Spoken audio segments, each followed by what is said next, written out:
Dames et messieurs, bonjour à toutes et à tous. Vous êtes encore une fois les bienvenus ici sur la tribune d'éveil des consciences.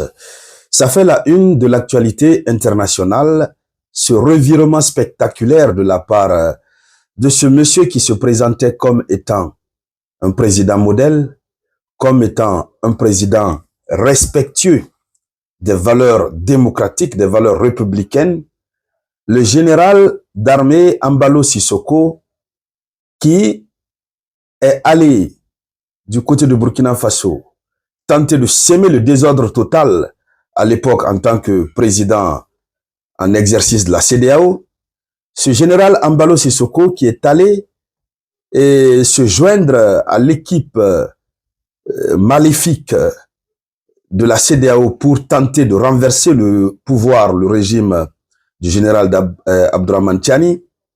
Ce général Embalo Sissoko veut désormais s'éterniser au pouvoir. Nous avons animé une vidéoconférence ici la dernière fois où nous avons touché cet aspect. Dans son ambition ultime de vouloir se maintenir au pouvoir, il a chassé la délégation de la CEDEAO qui s'est transportée sur son territoire depuis le 21 février. Une mission de la CEDEAO était sur son territoire du 21 février au 28 février et ils ont continué. Ils devraient continuer le travail, j'allais dire. Mais ils ont été chassés. Ils ont été obligés de fuir, de quitter au petit matin du 1er mars 2025. Général Embalo Sissoko, son mandat a expiré depuis le 27 février 2025. Il n'est plus président légitime ni légal. Il s'impose désormais par la force sur le peuple bissau-guinéen. Ce monsieur, on se souvient, en 2022, ce qu'il disait concernant le Burkina Faso, lorsqu'il disait que le Burkina ne devrait pas collaborer avec la Russie, lorsqu'il disait que le Burkina Faso, que ce soit le Burkina, le Mali, le Niger, il devrait continuer à collaborer avec la France. D'abord, en plus du fait que lui-même a abandonné la collaboration avec la France, il s'est rapproché de la Russie. Vous vous souvenez, la dernière fois, nous avons animé une vidéoconférence au compte de laquelle nous avons dit certainement il veut se maintenir au pouvoir, c'est pourquoi il change de partenaire. Oui, c'est bien d'aller vers la Russie. Bon, quoi qu'il advienne, le président russe ne s'immisce pas dans les affaires intérieures d'un pays. Si vous voulez, choisissez l'homme que vous voulez. Si vous voulez, laissez les gens imposer leur pouvoir à vous. L'essentiel, celui qui est au pouvoir, qu'il soit de votre pays. La Russie va collaborer néanmoins avec vous. Parce que la Russie aussi a sa politique étrangère. On n'y peut rien. La Russie cherche à agrandir son éventail, son réseau de relations avec les chefs d'État africains. Donc, lorsque vous venez vers la Russie n'a rien à dire. Alors, mais la Russie avait souhaité qu'aux prochaines élections, le souhait de la Russie, c'était de voir Embalo réélu. C'est tout à fait normal, le souhait qu'on peut exprimer à l'endroit de son étranger qui s'apprête à aller aux élections. Mais le problème, c'est que Embalo n'a pas envie d'organiser les élections.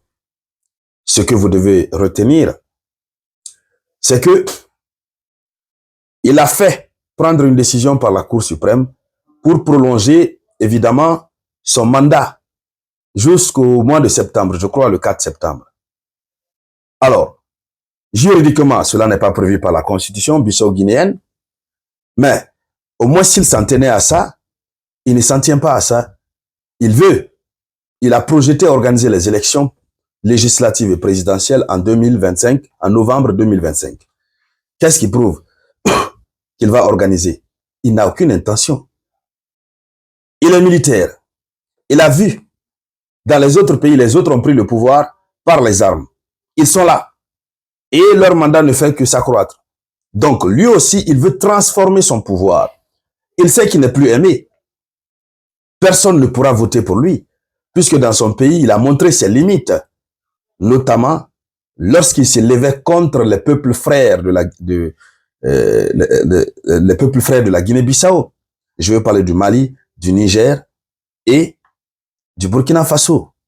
Son propre peuple n'était pas content de lui. Et combien de coups d'État l'ont raté? Ça a toujours été d'ailleurs le souhait des panafricains les plus engagés de voir Général Ambalo quitter le pouvoir. Mais on ne sait pas qu'est-ce qui a changé. Qu'est-ce qui est en train de changer? C'est la boulimie du pouvoir. Il ne veut plus quitter, c'est désormais clair.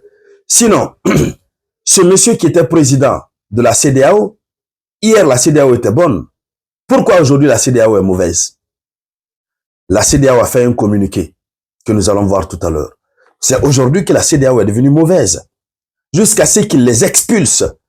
Oui, parce qu'il y a un adage de chez nous qui dit ce sont les chiens qui connaissent où se mordre. Oui, il a vu quelque chose, il sait quelque chose de cette affaire de la CEDEAO. On va aller dans les profondeurs. Mais avant de continuer, comme d'habitude, je vous demande de partager cette vidéoconférence au maximum. Partagez-la dans tous les groupes. Et tous ceux qui ne sont pas abonnés, veuillez vous abonner, veuillez inviter vos amis à s'abonner. Mais surtout, partagez la vidéoconférence. Laissez beaucoup de commentaires, puisque c'est une vidéo qui ira très loin. Lorsque vous mettez vos commentaires, quand vous partagez, les gens vont voir votre profil, vont s'abonner à votre profil. C'est comme ça. La donne a changé. Voilà. Donc, il faut toujours laisser des commentaires avant de partager. C'est de cela qu'il s'agit. Alors, donc, en tout état de cause, Général Ambalo Sissoko ne veut plus quitter le pouvoir. Ça se sent déjà. La CEDEAO a fait un communiqué. Communiqué de presse de la mission politique de haut niveau CEDEAO UNOAS en Guinée-Bissau. J'allais oublier, hein, c'était pas seulement la mission de la CEDEAO, même des envoyés de l'ONU étaient là, mais il les a tous chassés. Il les a menacés d'expulsion, c'est le mot diplomatique qui a été utilisé dans le communiqué de la CEDEAO. Alors, selon le communiqué dit ceci. Sur instruction de la conférence des chefs d'État et de gouvernement de la CEDEAO, le président de la commission de la CEDEAO, Dr Oumar Aliou Touraï, a déployé une mission politique de haut niveau en Guinée-Bissau du 21 au 28 février 2025 afin de soutenir les efforts des acteurs politiques et autres partenaires et autres parties prenantes à parvenir à un consensus politique sur une feuille de route pour la tenue d'élections inclusives, législatives et présidentielles pacifiques en 2025. C'était ça l'objectif. Alors quand ils sont arrivés, ils ont été reçus en audience par le général Ambalo. Ensuite, ils ont rencontré toutes les parties prenantes, que ce soit les politiques, que ce soit la société civile, toutes les parties prenantes. Alors, à la suite de ces rencontres, figurez-vous, hein, c'est un travail qui a pris assez de temps. Plusieurs jours, hein, 21 février, 28 février.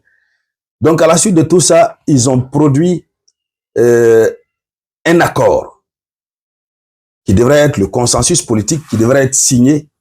Donc, la feuille de route qui permettrait à la CEDEAO d'avoir un œil sur la situation de la Guinée-Bissau pour savoir ils sont tombés d'accord sur quoi. Donc, les parties prenantes devaient signer, donc les acteurs politiques majeurs, la société civile, hein, toutes les composantes de la nation, y compris le général Ambalo lui-même devrait signer. Mais apparemment, il a eu les échos du contenu, ça ne lui était pas favorable, puisque s'il signe, cet accord, il sera obligé de suivre à la lettre ce qui est écrit. Et s'il déroge à la règle, on peut envoyer un contingent militaire pour le déloger du pouvoir. C'est la même initiative qu'ils avaient prise contre le Niger. Donc, il ne veut pas avoir sur sa tête comme l'épée de Damoclès. C'est pourquoi il les a menacés d'expulsion. Donc, partez. Votre mission est terminée. Alors, ils sont partis comme ça. Eux aussi ont fait le communiqué. Et dans le communiqué, ils ont donc signalé. Ils ont dit ceci. Ils ont dit la mission a quitté Guinée-Bissau le 1er mars au petit matin, à la suite des menaces d'expulsion proférées par son Excellence Umaro Sissoko Ambalo. Voilà. Je ne vais pas comment on appelle. Dans le communiqué, ils disent que la mission présentera son rapport au président de la commission de la CEDEAO y compris sa proposition sur la façon de trouver une feuille de route consensuelle pour la conduite d'élections inclusives pacifiques en 2025. Alors, la commission s'est résolue en disant que eux, ils vont présenter ça à celui qui les a envoyés. Et donc, mesdames, mesdemoiselles et messieurs, voici à partir de là où commence le problème de la Guinée-Bissau.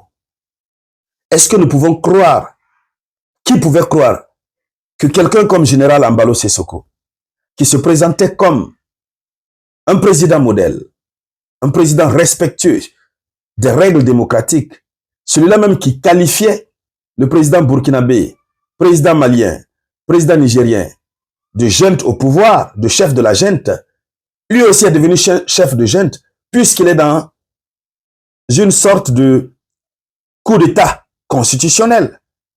Parce qu'il est out of time. Il est au-delà de son mandat. Et donc, imaginez, nous-mêmes, on ne savait même pas à quel moment prenait fin son mandat. Sinon, depuis longtemps, on allait un peu parler de ça. 5 ans de mandat, si je ne fais pas erreur. Il reste là jusqu'à ce que le temps s'écoule. Pourquoi il n'a pas organisé ni élection législative, ni élection présidentielle? Pourquoi il n'a organisé rien de tout ça? La dernière année 2024, pour qu'il passe la main à autre, ou qu'il soit réélu dignement.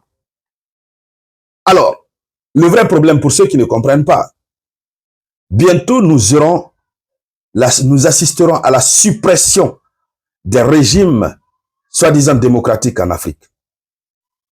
Dans très bientôt, il n'y aura plus de régime démocratique en Afrique. Tous ceux qui se retrouveront au pouvoir se cramponneront au pouvoir.